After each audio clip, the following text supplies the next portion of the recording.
Music is life, you don't know. And I'm all set and ready to blow. I got some places out there I wanna see. It's gonna be irate, yeah. So put your hand in the air just for me. I want it up for the world to see, 'cause I wanted you and me's a fire. I'll bring the flame. It's gonna be irate, yeah. Boom, this is Mr. Nye, and you're listening and watching SAT Telecoms. Boom!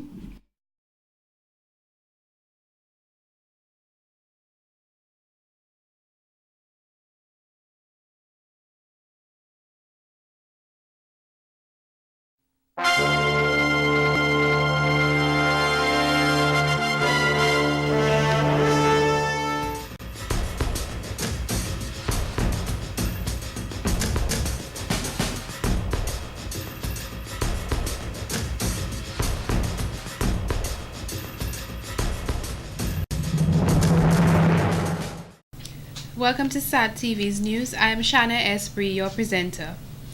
In our top stories, fire engulfs boat at Coast Guard base.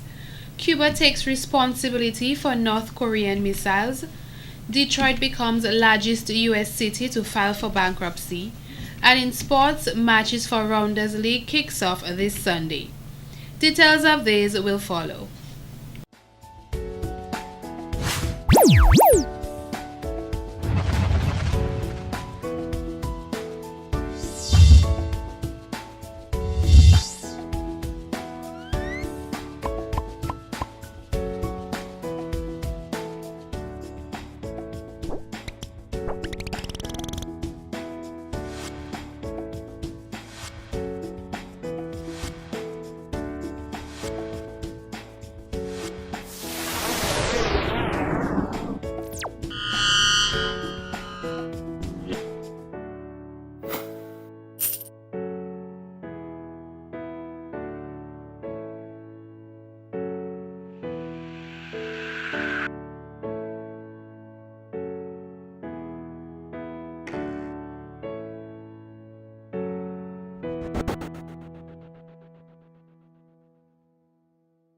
Welcome back.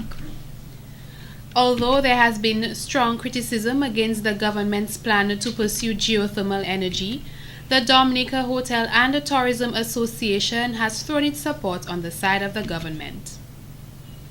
Speaking at a panel discussion on the economic and environmental impact of geothermal development in Dominica, member of the DHTA and environmental consultant Marie-José Edwards said, however, the government needs to conduct proper studies on the impact of the multi-million-dollar project before they proceed.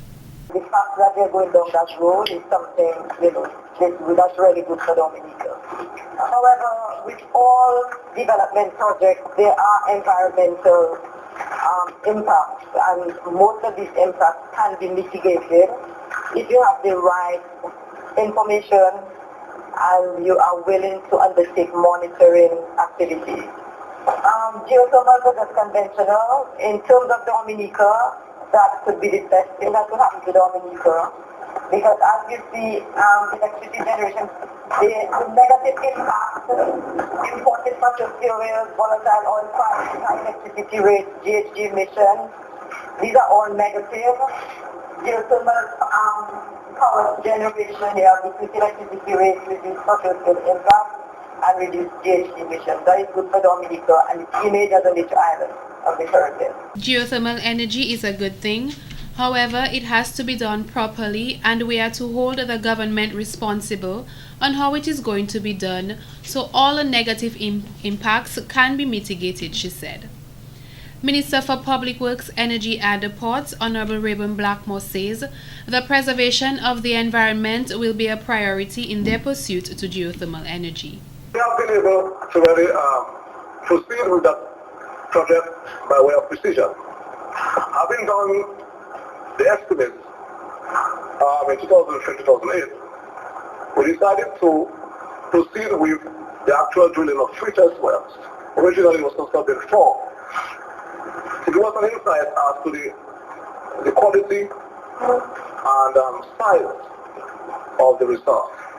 We actually contracted the best talent in the world to undertake the drilling of the test wells, the Icelandic drilling company, and also the best talent in the world to do the actual supervision of the drilling and the testing of the test wells.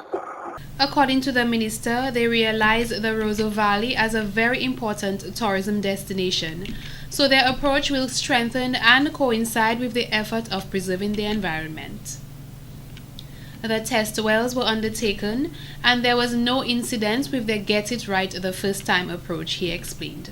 Prime Minister Honorable Roosevelt Skerrit has repeatedly mentioned that with geothermal energy, Dominicans' electricity bills will see a reduction, so we can move away from our dependency on fossil fuels. The government plans on constructing a 5-megawatt plant, followed by a 15-megawatt plant to supply energy for exporting purposes. In more news, I think in our society, people tend to discriminate against people of a different sexual orientation. This is of concern to me. This was according to the former executive director of the Dominica Planned Parenthood Association, Mr. Willie Fevrier. The human species is very diverse and consists of many different people, he noted. Therefore, as a society, we should be more caring, understanding, and tolerant to those people who are different from most of us. We tend to frown at homosexuals and gay and lesbian and so forth. And in fact, we are very homophobic in this society, and that is a big concern for me. I think we should be more understanding of the nature of the human being. And I don't think many people are getting this message. They tend to want to condemn people who are different from them. And that's a big concern for me. I will continue to advocate for the rights of persons to exercise their sexuality without fear, he said. Mr. Fevrier explained that as people we need to understand that we are not all the same, and if someone has a different sexual orientation or behaves in a different way from us, there should be no reason to discriminate against them. We do not discriminate against anybody. We serve commercial sex workers, men who have sex with men, gay, lesbian. We invite them, we advocate for them to come here for the education, for the counseling, and for the services that are available here. We do not discriminate, and we hope that the general society will not discriminate against such minorities. These persons have to be counseled and educated in addition to providing the services they need to eliminate situations where they are discriminated against. Mr. Fevrier said he is also concerned about the increased use of morning after pills by young ladies, especially as they are taught to practice safe sex. The use of this pill, he said, shows that individuals are engaging in unprotected sexual activities. I mean, you can see it in another way, in the sense that if they're using the emergency contraception, it means that they know about it, they're educated about it, and they're taking a precaution if they do not want a pregnancy. Rather than have an abortion later down, it is better to resort to an emergency contraception which prevents an abortion, which prevents a pregnancy, And so in a way, it is a more responsible thing to do than to abort a pregnancy. But it is a concern because it means that they're having unprotected sex, and that is what we are educating people about, to have safe sex, which means you stay with your uninfected partner and don't have any other partners. Use a condom if you're going to have some other partners, and or abstain from sex. These are the actions that people have to take when we talk about safe sex. In other news, on Thursday, July 18th, at a public meeting at NIFF in Point Michel, Honorable Edison James, outgoing political leader of the United Workers' Party, along with other UWP parliamentarians, spoke on the pending UWP leadership change. Earlier this week, Honorable James announced that he will not be seeking re-election as MP for the Marigot constituency. Neither will he be seeking re-election as political leader of the UWP at its next delegates conference. Mr. James also announced that the Marigot constituency has selected Dominican and Caribbean media professional Lennox Linton to be the candidate for the Marigot constituency and has recommended him to the Executive Management Committee of the party for final approval of their selection. Dominicans from across the country attended the Point Michel public meeting, where Honorable Edison James and other speakers shed further light on the UWP leadership choices. Yesterday, the 18th of July, the United Workers' Party had a public meeting in Point Michel in the Soufriere constituency. It's part of a series of meetings we have been having to meet with the people around the island, informing them on issues, plans and programs of the United Workers' Party. And what is very unique about our meeting, these meetings, is to have local speakers from the constituency itself speak on the issues affecting them in the different constituencies. And that's what happened in Point Michel last night. Issues affecting the residents of Point Michel were addressed, including land and property as well as road conditions. Things affecting them in terms of unemployment, crime, and these things. Even the recent storm that passed Chantal had an effect on Soufriere and Gallia in particular. So these issues came to bear, and the plans and programs of the United Workers' Party, we continue to articulate them. We continue to bring them out to the public, and that was done in Point Michel last night. We had a very good turnout, and we must thank the people of the area for being part of the United Workers' Party and giving support to the United Workers' Party as we move around the island. Mr. John believes overall it was a great turnout and there was great participation from the public. In more stories, fire officials have launched an investigation into a fire which burnt a boat at the Coast Guard base, located in Foncole in the early hours of Friday, July 19th. Public Relations Officer of the Dominica Fire and Ambulance Services, Mr. Wayne Later, has more details. I can report that the Roseau Fire Station responded to a fire call this morning at approximately 2:32 a.m. A report reaching us indicated that a boat was on fire at Foncole near the Coast Guard base. On arrival at the scene, the officers met an open keel boat constructed of fiberglass and plywood, measuring approximately 26 feet, and that boat was on fire. Firefighting commenced and the fire was subsequently got under control. The boat set aflame was named Baudel with registration number J7132 PMH, parked within the Coast Guard base. This incident followed the arrest of 3 men who were arrested in a drug bust at Stowe in Grand Bay on 12 July and was later denied bail.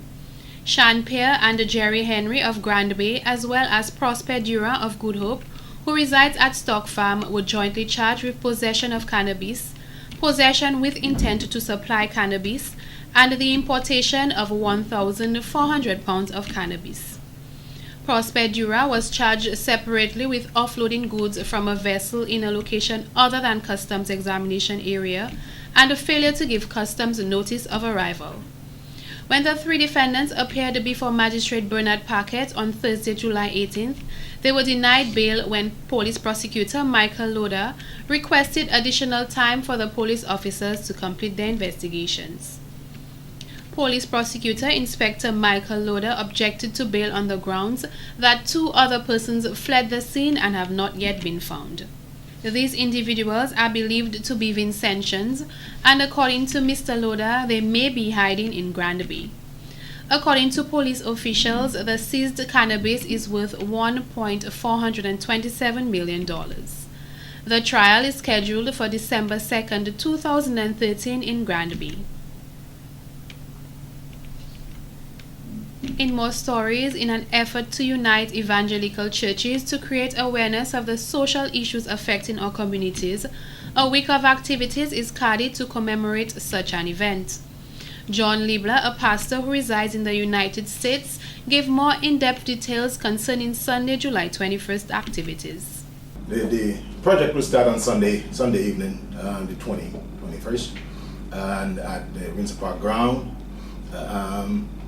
There will be a small ceremony to start the project, as I would expect. And we'll have Pastor Bell, who's well known in Dominica as a pioneer in evangelical areas, that he will be the first featured speaker on Sunday evening at the Windsor Park ground.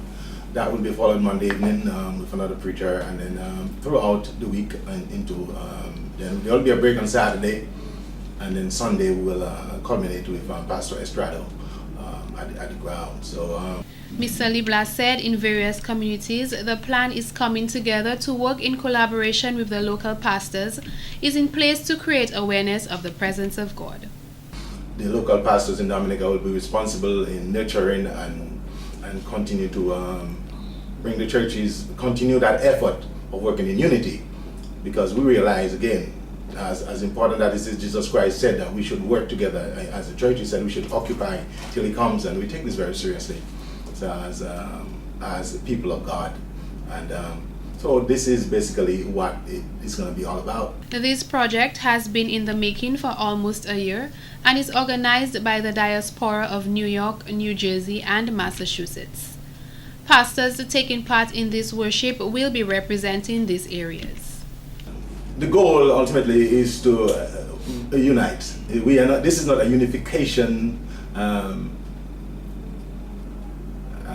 agenda in itself. We know that we can differ in so many different ways, be it doctrinal, be it class, but we can still work together. I think there is so much more that unite us than that divide us.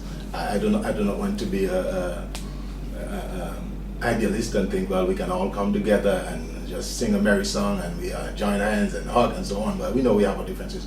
But definitely we know that there are so much things that can unite us. And the theme for this year's worship is reinvesting in your foundation. In other news, many gathered at the Fortune Hotel on Thursday 18th for the official Carib campaign launch, which focused on the change of the tagline. Previously, the Carib was known as Know Who You Are, Drink What You Like, but has been changed to Real Beer is Carib. Mr. Geoff Astafan, head of the products division at HHV Richards, said the brand Carib has overcome many hurdles since its introduction to the Dominican public, and right now it's a recognized product in the market as a unique and appealing beverage. For many of you who know me and know how passionate I am about the brand and its development, will know our aim is to continuously create value for everyone we engage. We do promotions all the time. We've been a little lax lately, but we are back on the road. We are forced to reckon with. Look out, we're coming down the road. Here comes the boom. All right? But all this will not be possible without you. The supporters and our local Carib team play a great role in this initiative, he stated. And they get flat tires and they do his lunch, and these are the guys, these are the soldiers, these are the guys that go out on the field and push the brand. These are the guys I want to thank, and I want to thank each and every one of you here tonight. All right? As part of Real Beer is Carib campaign, we will be creating a superior experience for you, our customers and consumers, with a line of activities starting this weekend. So look out for us tomorrow. Tomorrow, look out for us. From 5 o'clock in your office, don't worry, you work hard for the week. Get out of the office and time to drink Carib beer. We're on the road. Look out for us. I ain't gonna tell you where we are. Just look out for us. Global Export Director of Carib Beer, Mr. Sheldon Hood, informed the public that the beer is being exported to 35 countries globally, from where it is born in Trinidad, all the way to Greece, London, Europe, and France. When I was coming down here, I was asked, when you have so much business all over the world, how come you come into Dominica? Well, that's easy. First of all, I promised Geoff. Right? Geoff, and you realize I'm a man of my word. Here. The second reason is that there are tough economic times, not only here in Dominica, but globally. But even with all the challenges within the economy, Whichich, as our partner, has been able to grow our business under some very challenging conditions, and I just want to give a round of applause to congratulate the team for the work they have been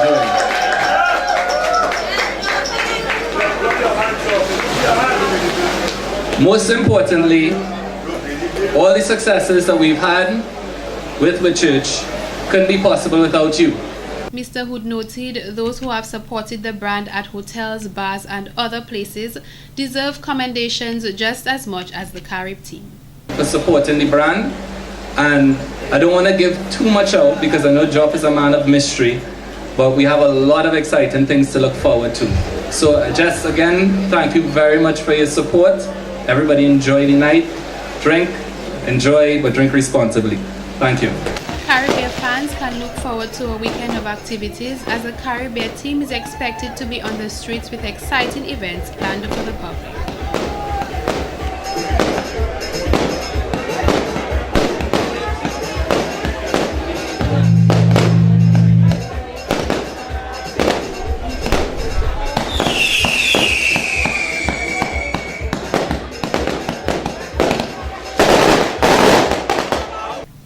In other news, the Nature Island Football Foundation, which includes a number of football enthusiasts, is proud to announce their first Under-13 and Under-16 tournament annual Youth Nation Cup. This tournament, headed by Mr. Geoffrey Faustin, president of the foundation, is scheduled to kick off on July 21st, 2013. Public Relations Officer of the Nature Island Football Foundation, Mr. Dunstan's Maggi Peters, says this tournament is geared at engaging the younger footballers in a positive way, as many are idle during the summer holiday. Something is a tournament that used to be held way back, 15, 20 years back, and used to be the thing that, you know, had our football on a high. All the youths was exposed to competition very early, you know, 9, 10, 11, 12. Sulka is a product of that. Great players like Echo, you know, Dominica, Reed, all these guys came out of that program. That's when football was on a high, glory years of Dominica football. And that program, it was working because the youths and them was exposed to competition early. The whistle, the linesman, they know the position on the field. So by the time 2, 3, 4 years, when they reach level, you know, 17, 18, hit the senior stage, they're well versed in the football. They know what they're about, you know. And then, for some reason, that kind of just stopped for a couple of years, and we are seeing the demise of the football. We're not directly affiliated to that, but that's a part to play in it. Seeing how the standard of football has deteriorated, Mr. Peters said the persons who are part of this foundation came together in an attempt to bring back football to the high level it once was. Most of the games will be played at the Newtown Savannah. However, games will also be played in communities including Maho, Pottersville and Lindo Park in Goodwill. Mr. Kenrick Sulka Emmanuel, Vice President of NIFF and a famous footballer from the community of Newtown, stated, the following tournament, a list of the top 20, 30 or 40 players will be selected. Where those players would be further trained and those players would be up for selection of the national team. So here it is, we work together with the DFA. It's not something that we stand on our own. We try our best to affiliate ourselves with all FAs, all associations, so that we can make it an island event. So at the ending of that program of the football, actually football playing, we have plans of organizing the group of players so we can continue training them and present that list of players to the National Association, the Football Association.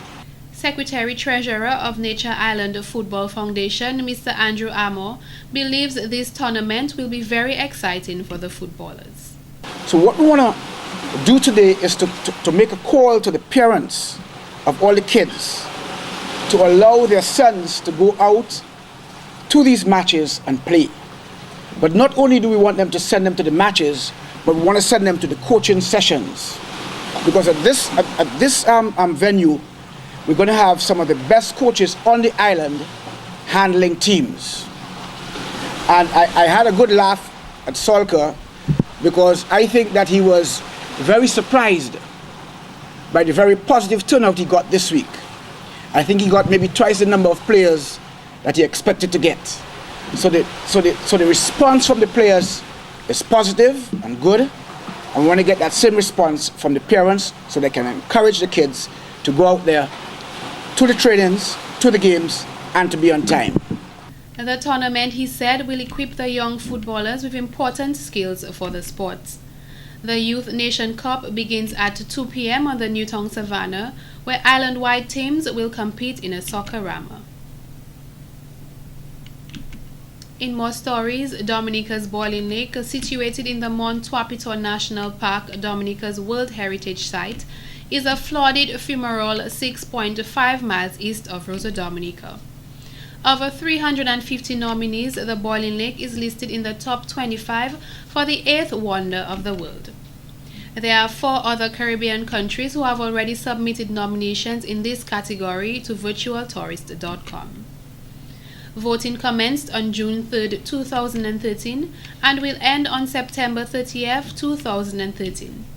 Persons are allowed 1 vote every 24 hours.